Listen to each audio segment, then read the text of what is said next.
늠내뉴스 6월 5일 주간 브리핑을 하겠습니다. 지난 한 주간 코로나19 확진 환자 소식을 전하겠습니다. 코로나19 확진 환자 수를 보면 광명시 1,050명, 부천시 2,679명, 시흥시 1,100명, 안산시 1,903명, 종로구 787명입니다. 지난주 대비 광명시 58명, 부천시 46명, 시흥시 28명, 안산시 46명, 종로구 9명 증가했습니다. 현행 코로나19 방역 지침은 6월 13일까지 연장입니다. 다음 주간 핫 이슈를 보겠습니다. 첫 번째, 브라보 5060 시흥시 5060 신중년 평생교육 프로그램 수강생 모집. 두 번째, 시흥시 외국인 주민 거주 전국 4위 다양성 존중받는 다문화 사회 조성 총력. 세 번째, 광명시 6월 1일부터 주택 임대차 신고 제도 시행. 다음 외신 소식을 보겠습니다. 일본 관방 도쿄올림픽 홈페이지 지도 독도 표기 한국 항의 수용 못해. 자세한 내용을 보겠습니다. 첫 번째, 브라보 5060 시흥시 5060 신중년 평생 프로그램 수강생 모집. 시흥시는 관내 5060 세대를 위한 신중년 평생 프로그램인 5060 신중년 커리어 역량 강화 프로젝트를 오는 6월부터 하면상생종합사회복지관과 시흥시 노인종합복지관에서 온라인 또는 대면 수업으로 진행한다. 5060 신중년 커리어 역량 강화 프로젝트는 은퇴를 시작하는 5060 세대들의 건강하고 행복한 제2의 인생을 지원하기 위해 기획됐다. 작년에는 5060 반가운 학교라는 이름으로 111명이 참여했다. 올해 커리어 프로젝트에는 아로마 팩 테라피, 중식 조리 기능사, 실용 헤어 커트 자격증 과정 등 신중년들의 재취업 및 창업을 돕는 프로그램이 마련됐다. 역량 강화 프로젝트에는 책 출판 작가, 유튜브 크리에이터, 플로리스트, 라틴 공예, 베이킹 브런치, 이미지 메이킹 도전 과정을 운영한다. 맞춤형 도전 과정을 통한 자기 탐색 기회를 제공하는 등 신중년 관심사를 반영하여 다양한 프로그램이 준비되어 있다.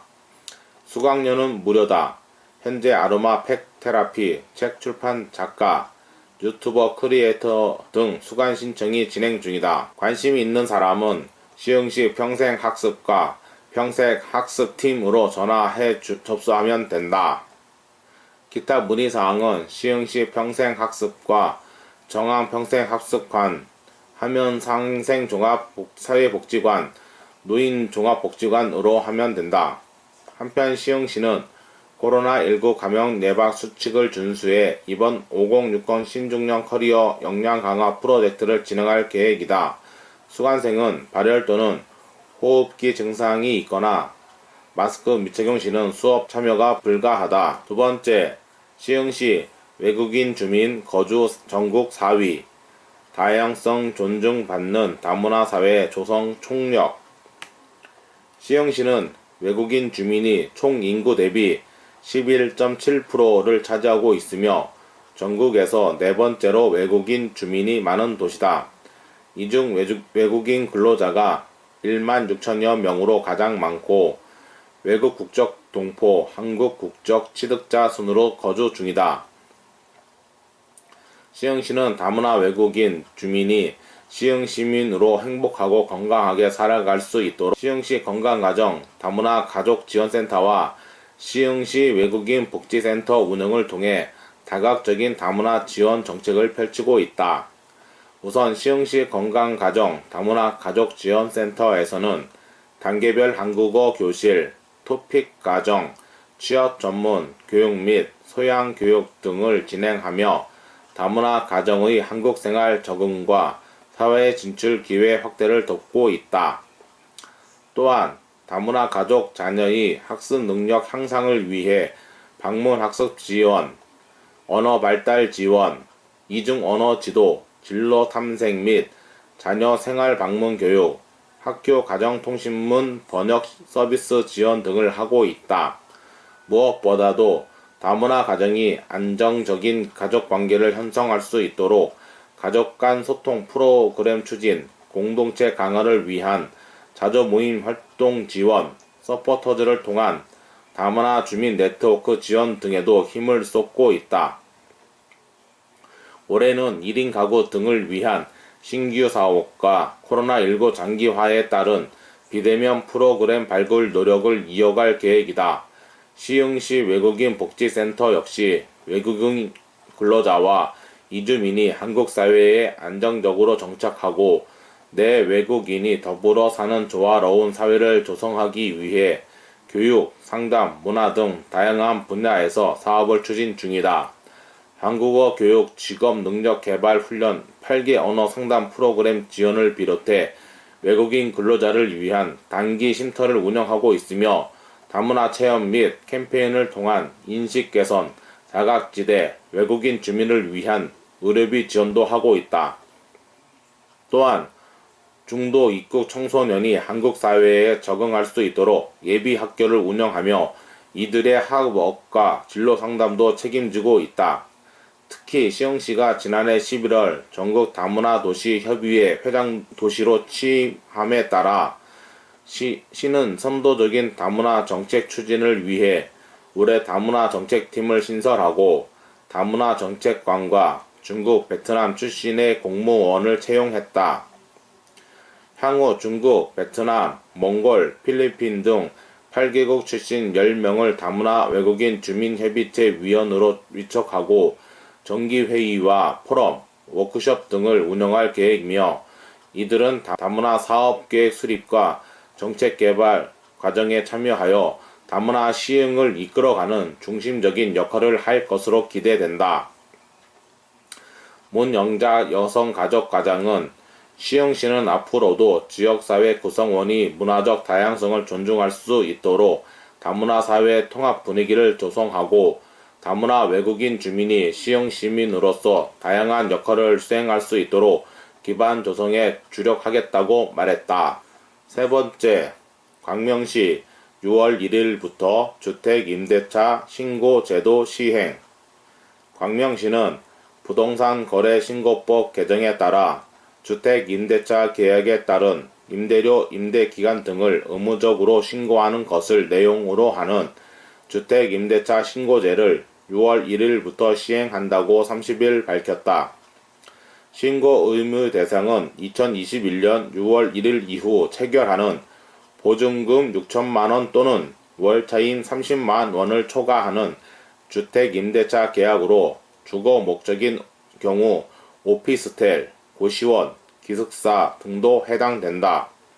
신고기한은 주택임대차 신규 변경 해제 계약 체결일로부터 30일 이내이다. 신고는 주택 소재지를 관할하는 동행정복지센터나 온라인으로 하면 된다. 기한 내 임대차 신고를 하지 않으면 최대 100만 원의 과태료가 부과된다. 다만 일반 시민들의 적응 기간 등을 고려해 미신고 및 지연신고 과태료에 대해서는 시행일로부터 1년간 계도 기간을 둘 예정이다. 광명시 토지정보과장은 임대차 신고제를 통해 임대차 계약의 가격, 기간 등의 거래 정보가 투명하게 공개되어 주택임대차 시장의 거래 편의가 높아질 것으로 기대된다며 주택임대차 신고제도의 조기 정착을 위해 시민 홍보 및 직원 교육에 최선을 다하겠다고 밝혔다. 다음 외신 소식을 보겠습니다. 일본 관방, 도쿄올림픽 홈페이지 지도 독도 표기, 한국 항의 수용 못해. 오는 7월 개막 예정인 도쿄올림픽을 앞두고 한일 간의 최대 쟁점으로 떠오른 독도 문제를 놓고 일본 정부가 영유권 주장을 굽히지 않고 있습니다.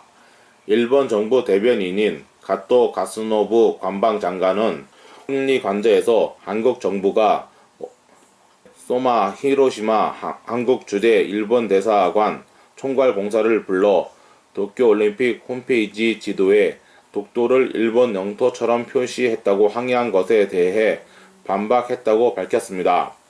가토 장관은 다케시마는 역사적 사실에 비춰 보거나 국제법상으로 명백한 일본 고유 영토라면서 소마 총괄 공사를 통해 한국 측 항의에 대해 일절 받아들일 수 없다는 취지로 반론을 폈다고 말했습니다.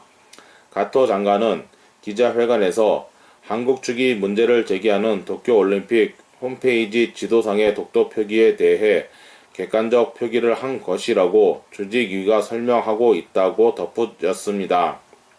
한국 정부는 2019년 7월 이를 처음 확인한 뒤 일본 측에 항의했고 최근 이 문제가 다시 부각된 뒤인 지난달 24일 주한 일본 대사관을 통해 재차 시정을 요구했지만 일본 정부는 독도 영유권을 주장하면서 수용 불가 입장을 유지하고 있습니다.